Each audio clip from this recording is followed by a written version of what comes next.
If there's one thing that we love as human creatures, it's having a shared language to describe other people, particularly other people that we don't like or somebody who we have a problem with. But whenever there's a term that becomes so widely accepted to use to describe another person, I think it's important that we question it. One of those terms that I personally question is flaky, often used to describe a flaky friend. I bet if you're listening, there's a specific thing that's coming to mind. I associate flaky friend with the unreliable person in your life, someone you can't count on. In other words, a shitty friend. And listen, that person does exist. However, I don't think that flaky is the right word a lot of the time. And by using it, we're reinforcing in our brains that archetype of unreliable, shitty friend. And if our goal is to actually have a better relationship with whoever it is that we feel is flaky, I don't think we're gonna do it by continuing without unpacking that narrative, without at least questioning what we mean by the term and whether it's actually happening in our life. I also think that sometimes us sensitive people, and I think that folks listening to the Hello Hey show probably identify as sensitive people, we can take things personally sometimes. But what I have learned and what I want everyone to consider is that sometimes the least personal interpretation of somebody else's behavior is the truth. Sometimes it's really not that deep and it's really not that personal and somebody else just has something going on. And how freeing would that be? How freeing would that be if we could take things a little bit less personally? So today we're talking about flakiness, the flaky friend. We've got a full episode, 3 letters, and I'm also recording a bonus episode where I'm answering all of the flaky friend questions that you submitted on Instagram. We'll see how this works. This is the first week that we're doing it, and I'll either tack that on to the end of the episode, but I think more likely I'm gonna do it as a bonus episode. I'll decide at the end, but make sure you stay tuned for that. As we embark on this episode now about flakiness, I ask for your open-mindedness. I ask while we're listening to consider what we might be missing here. I ask us to consider the least personal option. I ask us to enter this without being polluted by our feelings about flakiness in our own lives. And then afterwards, we can go back to the relationships in our lives that maybe we've been thinking of as flaky and see if we can learn something new. All right, flaky friend, let's dive in. Hello, Hayes. I've recently been feeling disconnected from my childhood best friend. We met when we were in kindergarten and have stayed close until now, our senior year of high school. We go to different high schools, so the main way we've been close throughout the past few years is by playing a sport together. I stopped doing the sport this year, and I've noticed a real change in her effort. She takes days to respond to my texts and flakes when we try to make plans, which never happened before. I understand how busy she is, but it seems like she doesn't value my time. She also hasn't been letting me in on certain parts of her life. I had to find out that she committed to a college for our sport from a mutual friend. And she flaked on our plans this week, which we've been rain checking for weeks, because she has a boyfriend that she's been seeing, which is another thing she didn't tell me. A couple of months ago, for her 18th birthday, I spent weeks putting together a scrapbook of our friendship, and I communicated secretly with all of her other friends to put them in the book too. She loved it and was so grateful. Then, a month later, I turned 18, and she told me many times how excited she was to give me my gift. It's been 2 months since my birthday, and she hasn't given me a gift or even a card. I love her, and I'm not willing to lose her as a friend over this, but I feel myself starting to resent her for the flakiness and the fact that she doesn't apologize for last-minute canceling. It's really hard for me to bring this up around her because in past conversations, she's been defensive and made me feel like I was overreacting. How should I go about handling this? Yours, lost childhood friend. Love. What you're going through right now is so hard. It's really, really hard to feel disconnected from a childhood friend, especially at the stage of life you're in right now, 18, senior, going to college, you're on the precipice of so much change. And I'm sure you've experienced change in your life before, right? 18 is you're not a baby. You've been through hard things. And this next thing that's coming up, going to college, you haven't experienced yet, but you know stuff about it. And I think don't underestimate how the anticipation for this big life shift is already beginning to kind of impact the way that you want to cling to the things in your life that are comforting. Perhaps including this friend. I think something that happens, particularly with childhood friends, before you go to school. How do I want to say this? So many of our friendships are born from proximity. Things we have in common, places we go together, how easy it is to see each other. And as you get older, I think the more the more we start to understand that. They're sort of like this like romantic soulmate type friend thing. We still might believe that. We still believe in soulmates as friends, but we also understand like the logistical, rational sides of it. I think before college, and I'm making some generalizations here, but I'm comfortable with this generalization about pre-college, like we don't think about all of the rational parts of friendship. We think the people in our lives, like these friends, of course, like we're just best friends because we're best friends. We don't always take into consideration the glue of our friendship and what the glue might be. You might not even, you don't even know that the glue is there. And for you and this childhood friend, throughout high school, the glue may have been the sports team that you both were on. And you might not have realized that that glue was there because it was working. It was doing its job. It was keeping you together. But it was invisible glue. It was like the invisible string of your friendship. And once the glue, can I continue this metaphor? No, I don't think the glued metaphor is going to work anymore. Once the glue dried, no, because when glue dries, it sticks. Eventually, the glue loses its hold. And while you were stuck together before, like you stopped playing the sport, and you might see now how hard it can be to maintain some friendships. And some friendships aren't going to maintain. Some won't be able to stick even when the glue is gone.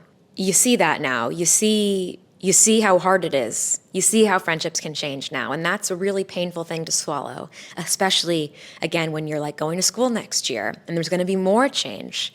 And then after college, there's going to be more change. In fact, all there really is in life is fucking change. It does get easier the more we accept it and the more we experience it and see how with change, like new life and new friendships can grow. But if you haven't had that yet, you haven't been over that hump, it's really scary and really sad. So I want to just tell you that. And I know how hard that feels. Look, there's so many reasons why your friend could be behaving in a way that feels to you flaky. It could mean that your friendship is changing and she doesn't see you in the close way that you see her anymore. So you're not really in her radar in the way that she's in your radar, which is painful. But that could be a truth.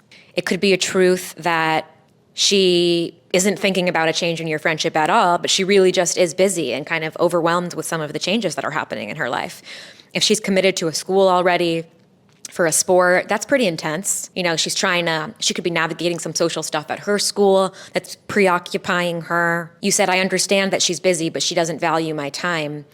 She might not be thinking about your time, which isn't the same as not valuing it. It still could hurt your feelings and kind of make you feel yucky, but there is a difference between she's just not really thinking about you.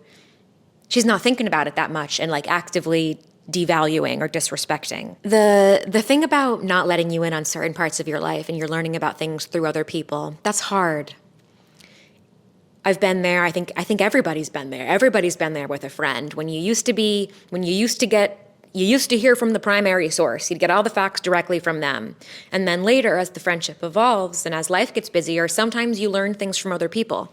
I've had that happen where that's been because me and that person aren't close anymore, or we're not so close anymore. And with some of my best friends, I hear about stuff through other people sometimes, just because of the nature of communication. I'm not always going to hear from the primary source. I do for most of the big things for my close friends, but it happens sometimes. But I have trust in the relationship, and I'm secure enough in the relationship that I won't start to spiral when that happens. I want to kind of talk about that, though, for another second, because I think it's a slippery slope.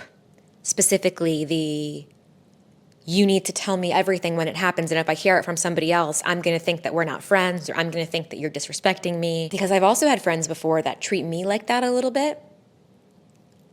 Like kind of act as though they need to hear about everything in my life, and if they don't know about something, they make me feel like I did something wrong. They get a little pushy. And I think that people do that when they're insecure. I think that we do that. I know I do that when I'm insecure. If I'm insecure about a relationship, I will the instinct is to kind of cling on to things, and we overread things. And when you're insecure, you want to know more about the person. You want more intimacy.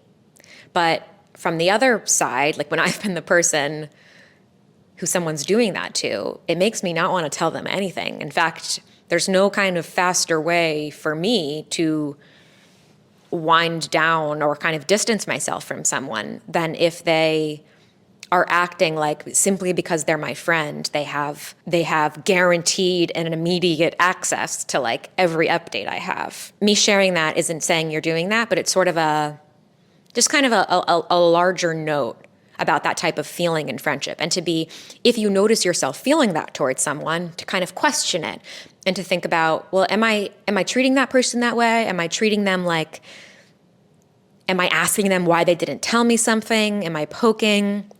I don't know. It's just something to be aware of. And the birthday gift. I want to talk more about gifts. I think the gift stuff, I should make a whole other episode about gift behaviors and like why we give gifts.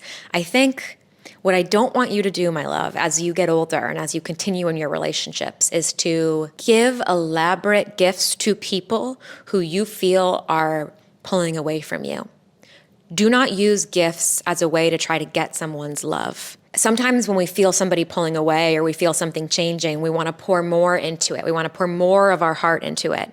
And I just want us to be cautious of how we try to use presents and like grand gestures to get something from someone who isn't giving it to us, because then you're going to be disappointed and potentially even more hurt. I think what you did though is beautiful and so kind, and what an incredible gift. And I don't think it was necessarily bad that you did that. But if you're going to do something so loving and thoughtful to someone, really think about what you're expecting from them in return. And I want to unpack that more in another episode, because I think there's a lot to say here, and I'd love to get your letters about it. So if you have letters about gifts, especially ahead of the holidays, please send them to me. I'll let you interpret that however you will, but I'd like to make an episode about gifts and feelings and all of that. And I know she said that she had a gift for you. She was so excited to give you a gift. I have done that before, dude. Like, I know that I've literally said that to people. Like, oh, I can't wait to send you your present. And I haven't yet gotten the present because I've been overwhelmed or busy or I forgot or it was just the right thing to do in the moment because I should have brought the gift to the party and I didn't. There's lots of reasons why people do that. And it's been 2 months. I see how 2 months would be long for you because you are a thoughtful gift giver. Maybe gift giving is a way that you show and receive love and you put all of this secret effort into making her a scrapbook. So 2 months probably feels like a really long time for you. I wouldn't use that as the one example to decide if this friendship, what this friendship can be, unless that's the marker you want to use for all of your friendships, right? Like we each are entitled to our own standards and expectations in our friendships. I think this would be the birthday thing specifically would be a really would be an unreasonable expectation for me in my life and my friends. But again, you get to decide what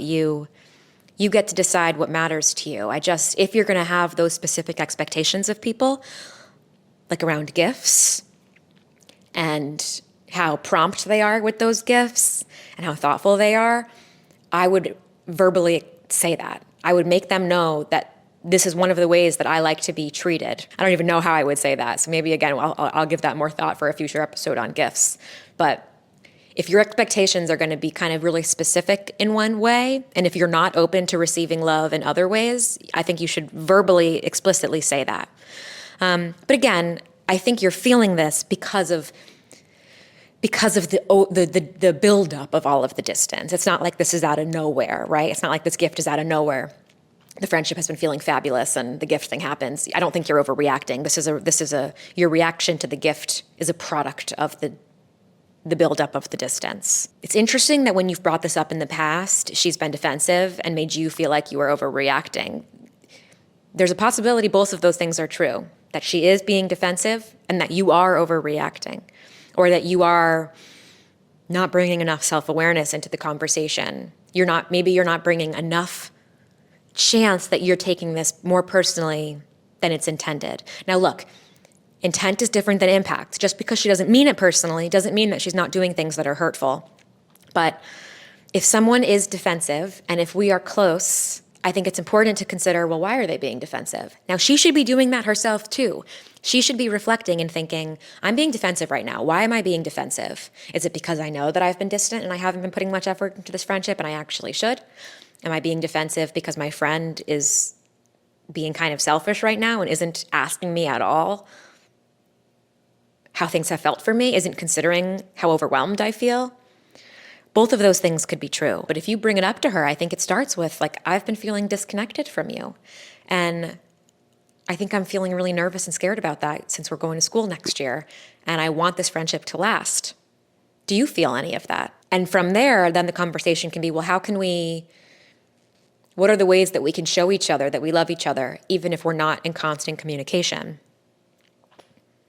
Next week's episode, I had my friend Matt on the podcast. I was talking about Matt and Trey earlier, and he and I, it's actually going to be a great episode to come after this because he and I had some really honest conversations about our long distance friendship and some of the things that come up for us as it relates to communication and our communication specifically and what we can do to show each other that it's okay if we haven't talked in a while. So maybe actually listening to that episode next week will also be a helpful kind of way to hear how some of these conversations can sound. What you're going through is really hard. I just want to I want to say that. I know it's hard. But you seem like a good friend, and I'm confident that you're going to continue to get more friends in college, and you're going to continue to grow a community of people, some of whom are going to show love in the way you do, some of whom are going to give gifts in the same way you do, and some of whom won't. And I encourage you to try and find lots of different value in your friends. 6 besties theory, different friends for different purposes. Because when we have a larger community of people around us who bring value in different ways, I think it really helps with some of the disappointment because we're not expecting too much from one person because all of us are only one person. We cannot be everything to everyone. And I'm excited for you to continue to build your community because you have so much to bring to the table. You really do. Hello, Hayes. My best friends think that I'm a flake, and I'm not sure what to do. I have 2 best friends and a boyfriend. My boyfriend and I are so in love, and I genuinely enjoy spending the majority of my time with him. My job is really draining, and I'm not always down to do the activities my friends want to do now that I'm in a serious relationship. They're both single, and I used to enjoy these activities, like clubbing, partying, hanging out with cute boys, but those aren't my scene anymore, and I'm happier and healthier now. I've noticed they make passive-aggressive jokes behind my back and to my face about me not being interested in hanging out or being a flake. I also feel like they only want to talk to me when they're talking about boys or partying. I can't even remember the last time they inquired something about my life, and we talk every day.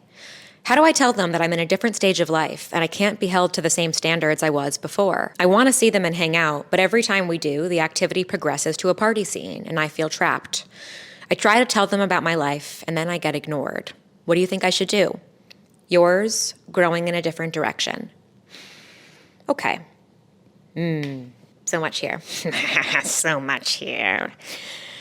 So where do I begin? I think I want to begin with how I want to normalize some of the changes that can occur when you get in a relationship, particularly as they relate to partying. Now, we all have different relationships to partying. And partying, I'm going to use that as an umbrella term, pre-games, going to a bar, not necessarily, it doesn't have to necessarily include alcohol, but you know the type of vibe that I'm talking about. Music, strangers, meeting people, social, extrovert, et cetera, et cetera, et cetera. I never liked partying. I was always the one who wanted to go home early. I would always be down not to go to the bar. And in college, that was actually a little bit of an issue for me. It was sometimes an issue in some of my friendships. Sometimes I was projecting that issue. I was worried that people didn't like me or they thought I was annoying because I wanted to go home and somebody would want to come home with me. And then sometimes that was real. Sometimes people did feel those things. I would drink a lot. I think as I've gotten older, I've realized I've become more aware of some of my social anxiety. And I know that looking back at college and my early 20s, even when I was in a relationship with Brian, I would use drinking as a tool to help me with my social anxiety. And there were a handful of times where that got, where I'd get sick or where I'd black out. And that was never good or healthy. I got a hold of it in my early 20s. And I don't party much anymore because I don't enjoy it. People party for lots of different reasons. Some people party because it helps them decompress. Like I was just with my friends, Matt and Trey, visiting them in Chicago, and we were talking about going out. And I asked them, like, why do you guys like to go out? And maybe it sounded like a stupid fucking question, but they said, like, it helps me decompress. The music, the dancing helps me decompress. So that's one reason people go out, to unwind, to relax. Maybe not relax, but it energizes them. Other people go out to find a relationship. That's a very real reason that people party and go out to bars. So if you are someone who doesn't particularly like partying, going out, it doesn't energize you, and you were going out because it was what you did socially and you were hoping to meet somebody, then it makes sense that you would no longer want to do that once you found the relationship. So I'm saying that to normalize, like, not everybody likes to party, and I can understand how if the glue of your friendships was partying, if that's all you had in common, why it might be hard to continue with that friendship, to continue with those friendships when your interests have changed. But let me ask you, love, like, was that the glue of your friendship? You said, I have got 2 best friends and a boyfriend. Is all you had in common with your 2 best friends a shared love or a shared behavior of partying? Or was there something more to those friendships? What did you love about your friends outside of partying? What did you like to talk to them about? Were your conversations really only about cute boys?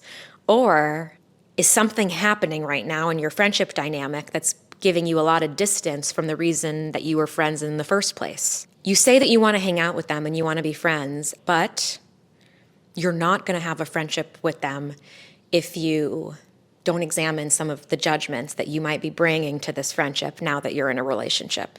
And I'm bringing you in really close, love, as I say this. I think you are bringing some judgments in about being single and partying that your friends might be noticing from you and could be creating a divide there. I think it's really important to examine some of the assumptions, negative feelings, resentment that you might be harboring towards your friends that's potentially unintentionally coming out as judgment, because people can feel judgment. We can feel when people are judging us. You can feel that your friends are judging you, and I bet that they can feel that you're judging them. So I want to talk to you a little bit about some of that judgment and maybe unpack a little bit of it. You said now that you're not partying, you're so much happier and healthier. And I'm curious if there's something about yourself that you really didn't like during your partying phase. Maybe we can call it that. I know there's stuff that I didn't like about me back when I was like going out much more often and in college and in my 20s. It would be normal and it would be okay if it made you sad or disappointed or uncomfortable to look at that version of yourself. Maybe you thought you were happy then, but looking at yourself, you're like, wow, I was doing that because I was insecure. I was self-conscious, self-conscious, the same fucking thing, Hayes. But you know what I mean. That would make a whole lot of sense if you felt something like that. And in turn, if like it was making you want distance from that part of your life. And if your friends are still in that part of your life, in that part of their life, maybe it's reminding you of a time when you weren't happy. Maybe you want distance from that version of yourself, but your friends, you might feel like your friends are keeping you there. It's so interesting. It's interesting to me that your friends have made, quote, jokes to you about not wanting to hang out and being a flake. There's so many ways that a friend could communicate that information with you. And based on how you're telling me the story, it sounds like it was insensitive or sarcastic or whatever. Maybe they're not being the most sensitive to this either. I'm curious how you responded to that, though. Because in some ways, you're telling me about the distance you feel with your friends, and you're also telling me that they said to you that they don't think you want to hang out with them. So I guess let me ask you, like, do you? I know you said that you do want to hang out, but not if it escalates to partying. Like, do you actually want to keep these friendships? It would be okay if you didn't. No one is required to keep any friendships in their life that do not serve them. You are not required to put in any more work into these relationships if you don't feel like they serve you. And even more importantly, perhaps, if you don't feel like you can be kind to them. Your friends also don't deserve somebody who gets in a relationship and like looks down on them. No one deserves friends like that in their life, and you don't deserve friends who kind of treat you like you're boring or washed up or whatever.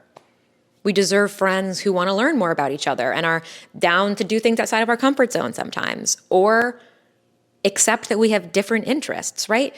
There could be a world where you still are friends with these people and you don't with your two best friends and they party together and you don't party, and there's no judgment about that. Maybe there's some discomfort because you'll have to, maybe there's going to be times where you feel left out because they can relate to something and you can't relate anymore. And if you don't want to participate or listen, like there could be some distance in the friendship that comes out because of that. But it's possible.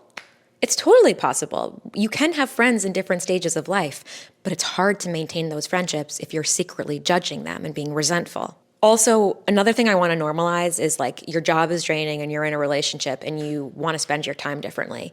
That's normal. But we do also have to decide, where do we want to be putting energy? You don't want to accidentally lose your friends because you didn't give them anything. And I don't want you to be in a position where you want these friends, but I don't want you 2 years down the line to realize that your own behavior is a reason why you lost your friends. If you want to keep them. Because remember, you always have a choice here. I don't think you're good or bad or anything. If you were like, you know what? I'm going to let these friends it's okay if they're not my best friends anymore. I can say they were my best friends, and it's okay that we changed and evolved. That's an option available to you. I think if you want them to still be your best friends, right? A conversation needs to be had. But in that conversation, you got to bring your self-awareness to the table, which might be hard to do. You said, how should I tell them that I'm in a different stage of life and I can't be held to the same standards? I don't think you say it like that. I think it's fair that if the standard you're talking about is always down to party, sure, you don't want to be held to that standard, but do you really think that that's the standard your friends are holding you to? Do you think that the only thing they expect of you as a friend is to party? I wouldn't want friends who only expected me to party. That would also be an unsustainable friendship for me to be in. Which I guess goes back to the question I asked you in the beginning of like, is partying the only thing that was holding you guys together? But I think if you do talk to them, you come to it with accepting where you have fallen short too. So I think that could sound like, I've been thinking a lot about why we feel disconnected. I know you've said that you feel like I don't want to hang out and that I've been a flake.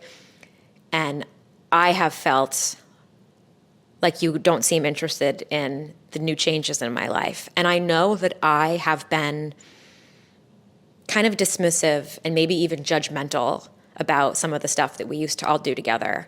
And I'm sorry about that. And reflecting, I realized that it's because I didn't like the way I felt then. And I don't know. I'm not entire. It would also be okay to say I'm not entirely sure why I was judgmental about that, but I don't want to be anymore because I love you guys and I don't actually judge you. Part of the challenge for me, and I'm still pretending to be you now, part of the challenge for me is that I'm not really interested in partying anymore. It doesn't feel good for me. And I'm worried that you won't want to be my friend if I don't want to do that. Or that you won't want to be my friend, that you won't be interested in doing other things with me. I know that I haven't really tried, but I guess I just wanted to hear what you guys think about that. See, notice how you don't need to have the perfect words, but you want to capture the feeling, which is that, look, we both are feeling weird about this change. You want to be honest about the partying thing, because I would also feel anxious if I was only hanging out with people who at the end of every night I was going to have to let them down by saying I don't want to go to the club. You want to acknowledge that directly so that anxiety is off the table and you can have a really open kind of level set of expectations and see what they say. See how they respond to you there. They might be prepared for them to tell you how they feel, which might be, yeah, it's been hurtful that you did XYZ or that you made me feel this way. And there might be apologies that need to be made in that conversation on both sides. If they've been talking behind your back or making fun of you while you're there, they should also be apologizing. Friendship is about taking accountability for the ways in which we hurt each other and trying to make amends for the future. And given some of the pain I think has been caused here, that's what I would be looking for. How can we acknowledge where we've gone wrong, and how can we make promises and show that we want to fix this? Your friendship will never go back to what it was before when the three of you were all single together. but it can be something new. And I think it can only be something new if all of you come to the table with like love and understanding and respect for each other. All right, I'm gonna go to the next letter now. Hello, Hayes. What do I do about a friend who notoriously cancels on me, and often last second? I'm very conflicted because this person is not the typical flake that you might imagine. They're a very thoughtful and kind person, to the point where I think they accidentally stretch themselves thin, trying to make promises to each person they love in their life. We're 26 and 27 years old, both in long-term relationships, and we originally met in college. Lately, our relationship has been more distant, literally and figuratively.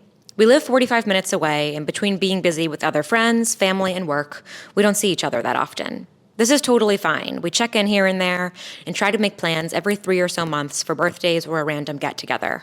However, she typically cancels on me, as I said, to the point where it's getting hard to want to make plans at all. My final straw quite literally just occurred, and I'm writing because I don't know where to go from here. I planned a game night with me and my boyfriend, her and her husband, and then another couple friend of ours. I planned this a month in advance, checked with everyone to make sure a date worked before securing the date, and then I sent a true invitation. This was all in effort because I felt like I needed to take those extra steps for any chance of her coming. Sure enough, today's the day of the party and she just canceled. It's because her roof is leaking. She's a new homeowner. She asked to reschedule, but also seems to be almost casual about it. She did it via text and canceled mere hours in advance, like the food prep was already occurring. To suggest rescheduling something that I put hours of effort into, on top of spending lots of money, feels like a slap in the face. Am I supposed to schedule another month out again? Buy and make all the food? Honestly, I would if I had any hope that it would be different next time, but I don't. I think next time there will be another reason. What makes this all hard is that every time she cancels, she has good reason, so it's hard to be mad. I always try to be a realistic and optimistic person, so I give her the benefit of the doubt time and time again. I think why I'm hurting is because she doesn't try and make it up to me. She just cancels and waits for me to take the next step. How do I tell her that I would love to reschedule, but I don't have hope the next time would be different? I don't want to hurt her feelings, but I also want to protect mine. Yours, the disheartened best friend. So first, that's really frustrating. It's really frustrating when if we take this specific event that, the straw that broke the camel's back, this inciting incident that caused you to write into me, if we even take that at face value alone, it's annoying, it's frustrating, it feels disrespectful for someone to cancel, to not show up to an event hours before that you've put a lot of time and money and effort into, and then not acknowledge the potential pain they're causing. Like, things come up. Of course things come up. Sometimes we do have to disappoint people, and we will do something that could be perceived as rude because things happen in life. And I know I've had to cancel on things, or I haven't been able to make things that I really wanted to, that somebody could be upset with me, but life circumstances were such that I couldn't go. When that happens, and if the thing that has occurred kind of allows you to be present enough that you can have self-awareness to know that you're kind of fucking things up for somebody else, the least you can do is acknowledge that. Acknowledging the inconvenience we're causing to somebody financially, emotionally, whatever, is really important. And it goes a long way. And to not get that, if you didn't get that, I call that out specifically for a reason I'll tell you in a second, is really frustrating. It's also a really frustrating position to be in when someone that you love isn't available for you in the way that you wish they were. Your relationship is changing, you feel more distant, and I want to acknowledge that I get how kind of painful that can feel, especially when in your head they're not doing anything to maintain this relationship. You feel like you're doing all of the work. So I get it. I get it, and I feel you, and I totally understand why this situation pushed you over the edge. I want to talk about, where do I want to begin? I want to talk about what's true about your friend and what's true about you. So there is truth that as we get older, as our responsibilities increase, as our lives evolve, we have less time to spend on any one thing, including individual friendships. It's a hard reality, but it's true. And you do seem intellectually to understand and to have flexibility for how your lives are changing. You live far away, you have jobs, you're in relationships, yada, yada, yada. You say something really wise and empathetic in the beginning of this letter, which is that Your friend who you feel is flaky is thoughtful and kind, and you feel like they're stretching themselves too thin, wanting to please everybody. And oh my God, how I relate to that, and how so many of us relate to that. And I think I actually want to speak to that person for a second.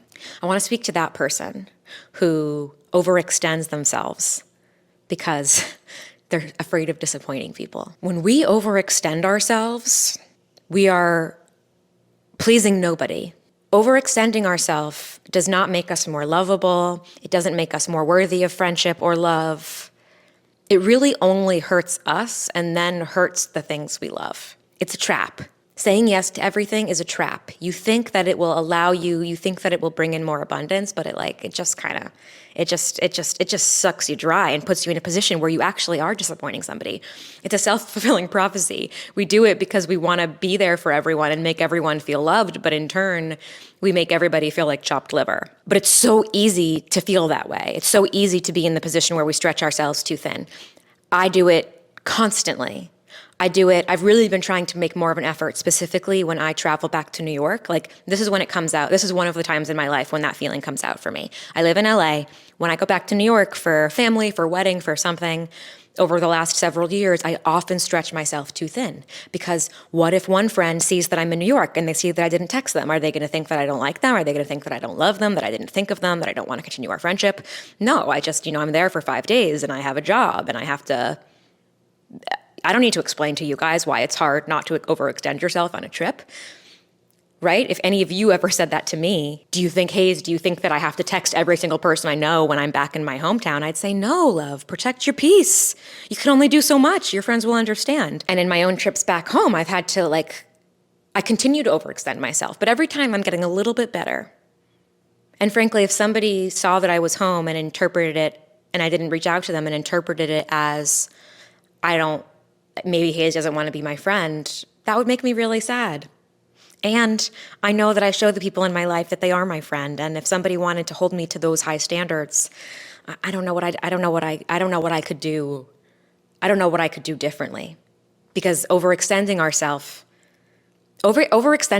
is not the declaration of love that we think it is. So that's what I want to say to that person. And to you listening, to you writing in, what a powerful, lovely thing to notice about your friend, and maybe to be able to step in and support them. If you two are close friends, this could be a way into this conversation about your friend's perceived flakiness could be actually, hey, we haven't gotten to connect in a while, and I have a sense that it's because you're overextending yourself. So much is going on, and I just wanted to check in and see if that's something you feel, and if not, just talk to you about what's going on in your life, because I miss you and I want to hang out, but I know things are hectic. That could be a way into this conversation. The roof thing's interesting, because something that I noticed is that part of what you're upset about is that she texted you about the roof and seemed to not care.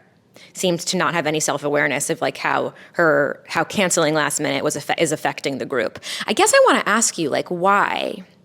Why is it affecting the group? Why is it affecting the night so much, other than being disappointed? Did you cancel everything completely? I say that because I just think it's helpful to kind of question our own, what's the thing that's really making you upset here? Is it that you spent a little extra money on the 2 extra people of food, and now they're not coming? Is it the invitation? Though let's actually talk about the invitation. So you said it yourself. You put in a lot of effort into planning this night because you wanted to make sure she was going to come. Love, is there any chance, because I do this, is there any chance that why did you put in all that extra effort when something you know about this friend is that right now she's not the most reliable with plans? In some ways, you kind of set your own self up for failure by putting in these extra steps that you'd be annoyed about later. The formal invitation. Did you send a formal invitation because you were hoping that would rope her in or make her feel more committed? I point this out because I think one of the ways to deal with people in our life who aren't as reliable right now for plans is to not create circumstances for them to continue to disappoint us. And you did that a little bit here. What would it have looked like if you know that this friend, there's a lot going on and she cancels a lot? What would it have looked like for you to invite her to something where if she didn't come, you'd be okay? You might still have some of this annoyance, because all of the feelings here are valid and make total sense. But what would it look like for you to put less effort into those events so that you don't feel like your time was wasted. That would be my, I guess, suggestion for you for next time. A good way to deal with people who cancel is to not include them on things that we'd be devastated or seriously like down with our money, that it wouldn't really backtrack us significantly. For our friendship, maybe, but it wouldn't put you in debt of any way, financially or emotionally or otherwise. The thing is, there are consequences to behavior. And like, I do have a lot of understanding for the person who is flaky, because I think actually being, as the person who feels flaked on, accepting people who are unreliable in our life is actually like really important. It's not good for us to just continue to expect very specific things from someone who isn't available to do those things right now. They might not always be that way, but right now your friend is clearly in a season of life where she can't commit to things the way you want her to, and maybe the way you want other friends to. There are consequences to that, though, for her. And one consequence might be not being invited to things that require a lot of prep. Like, it would also be fine for you to not invite your friends to a game night that you want to make placemats for, that you want to do all these really specific things that would be super inconvenient if somebody canceled. While also knowing, though, that sometimes things happen and sometimes people will have to cancel. But it sounds like you're particularly upset about this canceling because it's been happening again and again and again, and she doesn't seem to show any remorse. I think, though, that you can bring this up to her, though I want to, not every friend is worth bringing this up to. And in reading through and looking through your letter right now, you call her a friend, you call her thoughtful and kind, you've known each other since college, you're 26, 27, so let's say, a little under 10 years, you've known each other for a while. How precious is this friend to you? Because not all friendships require or need this type of honest communication. Now, not everybody will agree with that, but I am about having lots of different types of friends. 6 besties theory.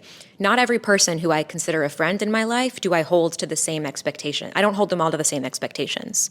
And sometimes friends will kind of fade in and out of different expectations, and I change my expectations of folks based on what's happening in their life.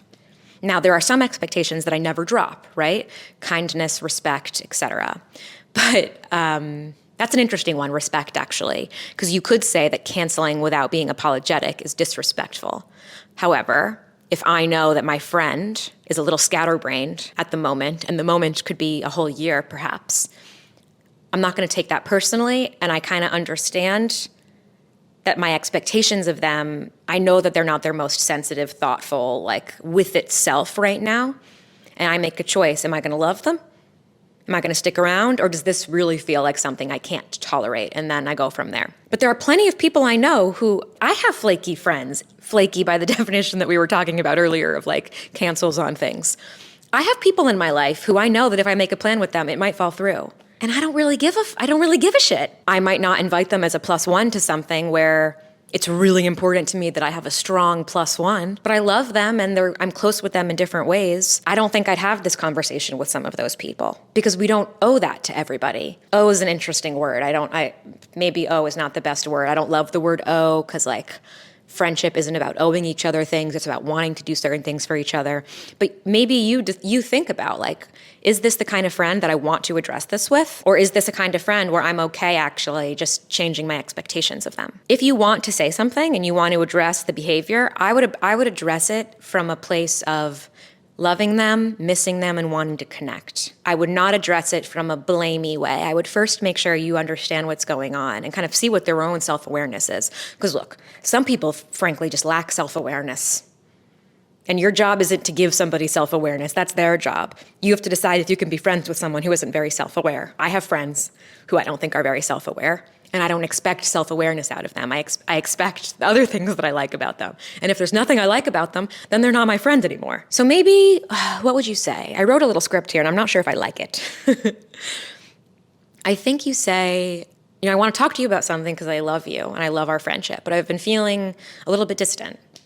The last bunch of times we've made plans, they've fallen through, all for very legitimate reasons, but we haven't really been able to hold rescheduling, and I get the sense that you aren't available to reschedule or that you don't maybe even want to. But I realized that I haven't asked you, and we haven't really had a chance to talk about what's going on in your life, so I want to just have an open conversation about what I'm feeling and see if you feel any of it too. right? I would start there. Part of me is like, you could say, hey, when you canceled, the roof leak is really shitty, and I'm so sorry that happened. It made me feel bad that when you canceled, you didn't acknowledge the work. You didn't acknowledge how disappointing that would be. Or you didn't acknowledge how much effort I had put into it. But I'm kind of on the fence about that because I don't think a friend should have to do that to a friend when they had a crisis. I don't know. I'm on the fence about bringing up this specific thing because it feels a little bit like you're just annoyed at her overall. I don't know what she said. I don't have pictures of her text message. And frankly, I'm not here to tell you whether your reaction to it is right or not. Your feelings are totally valid. I think that given how frustrated you are with her, maybe you were being unfair to kind of dismiss her cancellation as unthoughtful. Maybe. But I'll let you decide that. And in kind of hearing me talk about it, maybe you're like, yeah, Hayes, maybe you're right. Maybe I don't need to bring that specifically up and I can just talk about our friendship overall. Or maybe you're like, no, Hayes, she was fucking rude and I want to tell her about it. All right, is there anything else I want to say to you here? You said, I think why I'm hurting too is because she never tries to make it up to me. She just cancels and waits for me to take the next step. Well, this is a whole other conversation that maybe we can have now, or maybe we'll have it in some of the other letters. It's like the friend who waits for you to make plans. Sometimes we have to do that for our friends. Should your entire 50-year friendship or whatever be like that? Maybe, maybe not. But sometimes you will be the person who initiates in a friendship, and I don't inherently think that's bad. It's probably not sustainable if you continue to have resentment about it and if you feel like your friend brings nothing to the table. But if your friend brings nothing to the table, then why the fuck are we friends? I think that if somebody brings enough to the table that's like nourishing and good, being the initiator wouldn't bother you as much unless you have some other kind of deep issue with initiation that comes from another relationship in your life, and this relationship with your friend is kind of triggering a past feeling when you've been like, why am I always the one to initiate stuff in my life that I want? Again, like I have friends who are not good planners and who don't show tons of initiation, but I'm okay with it. Now, you and I are different people. I might be okay showing more, taking the lead in some of my relationships, because I don't take the lead in all of my relationships. Maybe that's an important differentiation too. Like, is this a pattern in all of your relationships? If not, maybe you're okay in this one friendship, taking the lead more to a point that feels respectful and bearable for you. Maybe you'll have to make some cuts in other ways that you show up in this friendship. Not everything is going to be 100% equal. I am really sorry that this happened, and I really feel your frustration. And a consequence to this might be that the two of you are this friendship kind of dwindles, and that would be okay. That would be okay. And that is it for today's episode. Thank you all so much for listening. I don't think I said this in the beginning, but quick kind of little tidbit is that I actually recorded this episode once already a couple days ago before I arrived in Mexico for our best friend's wedding. And I recorded the whole fucking episode, and then when I was taking the camera apart, I realized that I never connected the microphone to the camera. And oh, how that was deeply upsetting to me. Because I recorded this great episode, and, I don't script this, so a lot of it just kind of happens. And I was really upset that I did not actually capture what I did. And I sent it to a friend who does audio mixing to see if the episode was salvageable, and it wasn't. It just wasn't up to my standards. So hence, I retaped it. And I'm in Mexico right now. Right ahead of me is the ocean. And it's actually a pretty sick podcast recording spot. But this was the second time that I taped it. And I think that I hit on everything I hit on the first time. But it was a real exercise in being gentle with myself. I felt myself being like, whose fault was that? Like, obviously it's my fault. I don't have anybody helping me with this production. No one's helping me with the setup. It's my fault. But then I was like, maybe it's nobody's fault. It doesn't have to be anybody's fault. It was a mistake, an act of God. God wanted me to retape this episode. And it was okay. It was okay. The group is all surfing now. They were surfing and yoga this morning, which I didn't do, so I could do this.